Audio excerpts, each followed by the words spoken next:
Hello, Dallas Yang Gang. We're back for another language workshop, how to talk about Andrew Yang. And today we are focusing on the topic of what will Andrew Yang do for the African American community. I want to get in front of something that someone who's watching this now or later may immediately notice. Um, None of us are black in this particular panel. One can confirm that. But I did want to bring this up because last Sunday I was on a podcast called Talking Greasy, and it's a Dallas-based podcast, and they talk a lot about African American concerns. And even though I was not black, it's a question that I got, and it was really the focal point of the podcast. And so, anyone who's out there, whether or not you belong to that community, this will be a question comes up. And I think it'll be a question that comes up quite often as we talk to more people, try to reach out to a more diverse group of people. And so in this workshop, we wanted to provide some facts about what Andrew Yang will do and kind of share some knowledge so that when we go out and talk to other people, we're equipped with the right knowledge. So there were three key areas that we wanted to highlight: reparations, reducing mass incarceration, and investing in historically black colleges and universities, aka HBCUs. And so we've assembled a number of key talking points. And who wants to cover reparations? I'll cover crime. You'll cover crime. Laura, did you want to kind of share what the facts around reparations are? Yeah, sure. All right. So this is Laura. Andrew Yang agrees that there is a moral case for reparations. And although the freedom dividend is not reparations, it's the most crucial first step towards making reparations possible. Yeah, awesome. Thanks, Laura. And so a couple great resources for this topic is to watch The Root with Andrew Yang. That's a great interview. Watch Andrew Yang's answer on the National Action Network. He talks about this topic as well. And also to kind of read what Andrew Yang quotes and what he said about this topic, which was that, just as Laura said, the moral case for it is there. In order to get to it, we need to have the freedom dividend as a necessary first step. Freedom dividend is not reparations, but the freedom dividend will disproportionately support communities of color, which have historically not done as well socioeconomically as white communities. So that's what the facts are on reparations. Did anyone want to add to that before we moved on? Cool. All right. So the second one is reducing mass incarceration. Kennedy, what are the facts around reducing mass incarceration? You can go off my notes or your notes. I'll use your notes first. Also, I it's not a fact that I shared earlier, but the unconvicted jail population is like 2/3 the size of the jail population, and the convicted is 1/3, which goes in hands with Yang's policy to reduce pretrial cash bail, because there's actually a lot more people who are in jail who haven't been convicted yet, who are staying there, which, obviously they don't have jobs because they're in jail and they're not making any money, and their families are actually losing a lot more money.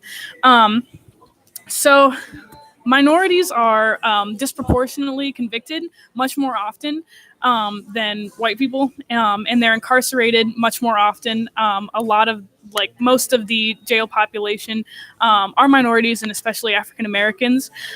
So the things that Yang is for is ending private prisons, pardoning nonviolent drug convictions, including marijuana. If you follow Yang, he wants to do that on April 20th of 2021.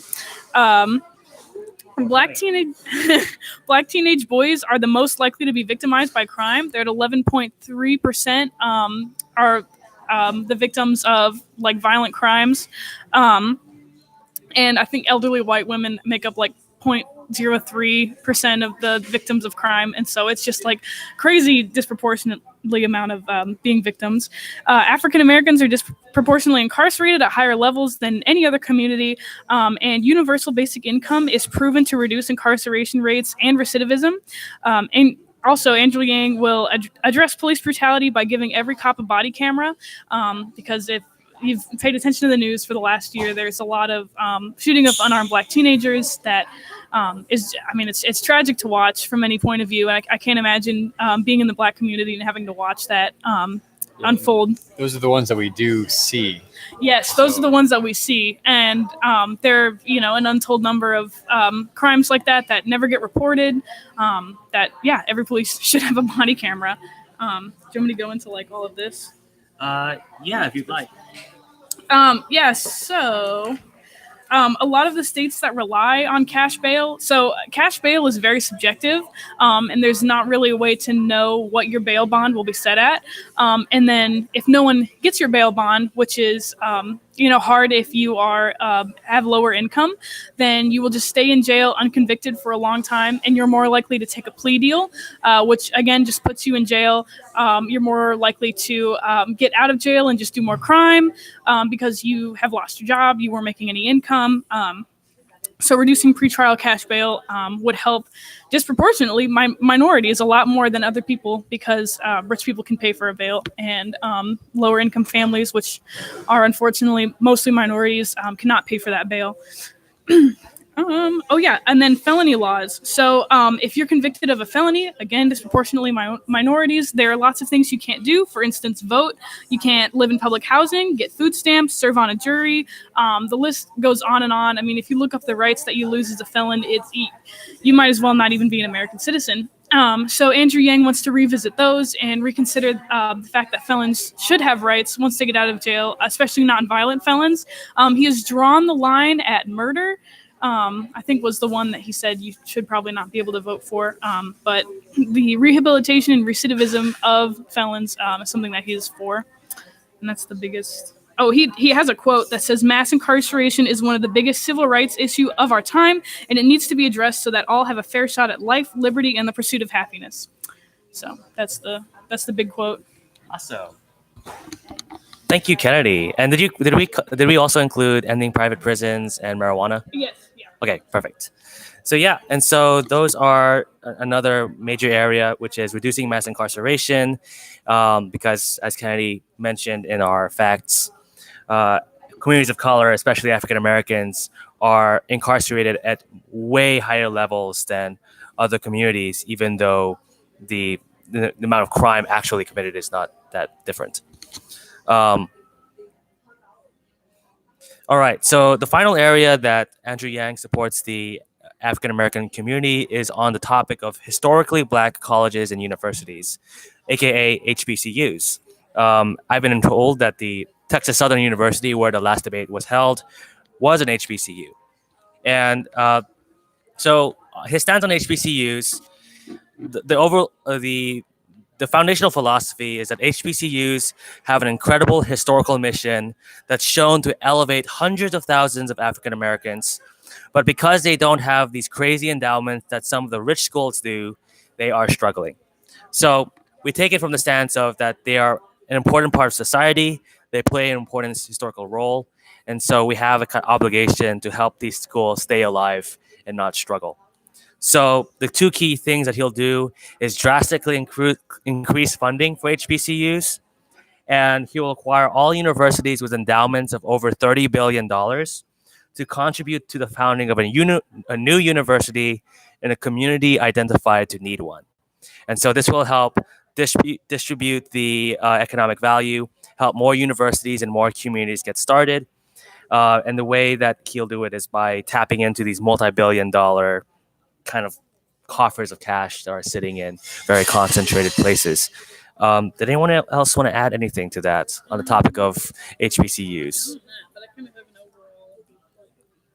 Yeah, absolutely. Just what Hexel touched on earlier, like it's pretty obvious that none of us here are African American, but I would encourage anyone in the Yang Gang or outside of the Yang Gang, if you're watching this, to listen to African Americans and what their concerns are. And if you are in the Yang Gang, I think it's important to listen to African Americans that don't follow Andrew Yang anyway, to see what their concerns are, because that's a population of America that needs some of the most help. And so I think it's important to listen to their concerns and then help them with what they can, and especially get the facts, because once you have the facts, then you can start throwing them at people saying, hey, this is what we need to change. Yeah. Awesome. Yeah, and two excellent points, which is that A, talk to people, even if like you're not part of that community. Don't feel that as that's a obstacle to reaching out and expanding your own understanding and knowledge and then building empathy. And then the second thing is arming yourself with facts, and that's what this workshop is all about: is establishing the facts and helping each other kind of improve how we communicate. Um, and alluding to her point, which is that anytime you are talking to someone of on a topic that maybe you don't have personal empathy or experience with, then it's always a good idea, no matter what facts you do have, to always begin with, what does this issue mean to you? So when we started this conversation off camera, one of the first things we established was, if someone asks you about reparations, or if someone asks you about education, or what Andrew Yang will do for the African American community, it's a good idea to, before you launch into your own facts and your own talking points, ask them, what does reparations mean to you, or what does helping the African American community mean to you? Because for some people it might mean education, some people it might mean mass incarceration, some people it might mean police brutality, or it might mean something completely different. And so establishing what the other person cares about and what these things mean to them is an important first step in having a productive and valuable conversation. Humanity first. Yeah, humanity first. All right, so that's all the notes I had. We have one comment here that says, I thought Van Jones' interview covered good portion of that. Yeah, so I think he does. I don't remember exactly what he said on the Van Jones show, but it's about 20 minutes long, so I definitely recommend anyone check it out. Any final thoughts from the gang? We didn't cover it, but I don't know if it was talked about for education and any disparities there that could be addressed. We didn't go over it. Like in the HBCUs, or like, are you talking about like federal funding? Just like even public high school and. I don't think we talked about public high school. No, I mean, we did, but yeah, I don't know if. Do you have any facts on it? No. No. Oh shoot. I can look real quick. Yeah, you can pull up. I mean, we surprisingly under time, actually, 12 minutes as opposed to 2 hours, like last time. And so while she's pulling that up, obviously, if you are Yang Gang for a long time, you know that you can go to yang2020.com and find all these resources. You can find a lot of topics on education, on HBCUs. There's actually a lot that he will do for HBCUs, but we only covered like maybe the highlights. So if you want to educate yourself more and prepare more, definitely take the time to read the full policy document on historically Black colleges and universities, about his plan to decrease the cost of higher education and giving every policeman a camera. All right, you got what you were looking for? Okay. For high school graduation rates, African Americans are at 78% high school graduation, which is higher only than Native Americans, which are at 72%. And so that's another population of people that we should probably that we need to listen to. And then the other thing is that the military disproportionately targets minorities. For those of you that are in high school, there are recruiters in your hallway that are offering you a sandwich to enlist, and they will disproportionately target minorities because they need that sandwich more than, a white kid who can come home and have their mom make them mac and cheese or whatever. So that's two kind of school facts. Yeah. Thank you. Those are pretty awesome facts. And then I think I want to go to maybe 15 minutes because it was shorter than I expected. Another area that Andrew Yang would support African American communities and really communities of color is incidentally with his climate change. Well, not incidentally, but like with his climate change plan. Because what not many people realize is that we are living through some of the really bad effects of climate change right now. And many cities across the United States are spending tens of billions of dollars to offset rising sea levels, warming climates. And if you live in a community that can afford to build a dam or to move out or to raise your house, that can, help you in the short term. But imagine living in a community or being someone who can't afford to move or to build a dike or to do all of these things that cities around the country are already spending tens of millions or tens of billions of dollars to do. If your community can't afford to do that, then you're going to be suffering a larger portion of the destruction of climate change. And so that's why Andrew Yang's climate change plan not only has things to address mitigating and reversing the damage of climate, but also things like planned retreats and investing in combating the rising sea levels from a state and federal level, because those communities that can't afford it need the help the most. And so that's one of the things I think is not completely unique but very distinct, in that not every climate change plan considers planned retreat and investing in communities to help offset these changes. Yeah, more facts. All right. There was a study done in Chicago for schools that were K through 12, and Hispanics and African Americans were more targeted for disciplinary actions, including like actual referrals to public law enforcement, than any other group, which again is. I mean, a sure sign of like racial profiling in these schools, at some level. I had another fact. Oh yeah, so having like inner city public schools versus like suburban public schools will get totally different amounts of funding because it's based off of property taxes, and so again, disproportionately poor minorities are not going to be paying as much in property taxes as suburban white people are, and therefore their schools are not going to get enough funding. And so there will be old textbooks, old desks, chalkboards instead of whiteboards in inner city schools, whereas suburban schools that have more funding due to higher property taxes will have projectors and iPads given out to their students, or laptops even. And so I'm not sure what Andrew Yang's policies are on that, as far as increasing funding for those schools. I'm sure he has some, because I remember he touched on it in the last debate. Pro good school. Sorry, what? That he's pro good school. He's, That's a good thing. I could probably actually find it real quick. I will pass it off to you then, Yeah. if you find it. But that's been a problem for a long time, though, that a lot of... Yeah, it's just a cascading issue, because if you don't help communities in their infancy all the way through high school, it's just going to create problems. Yeah. I did not go to I went to as inner city of a high school as you can get in Lincoln, Nebraska. As inner city as Nebraska can get. Yeah. And again, like I would, we had textbooks from like 1980 something. And by the way, this is kind of tangential. Could you actually introduce what your personal background is? I mean, I know we introduce all of ourselves as none of us are black, which is kind of awkward kind of way to introduce. But I mean, I want to get in front of that issue that we're talking about, African American issues, and none of us are African American. But you do actually have some kind of like background to kind of help you inform this conversation in the legal world. Do you want to mention that? Yeah, so I am big into law. I would like to go to law school one day, and I have researched a lot of cases.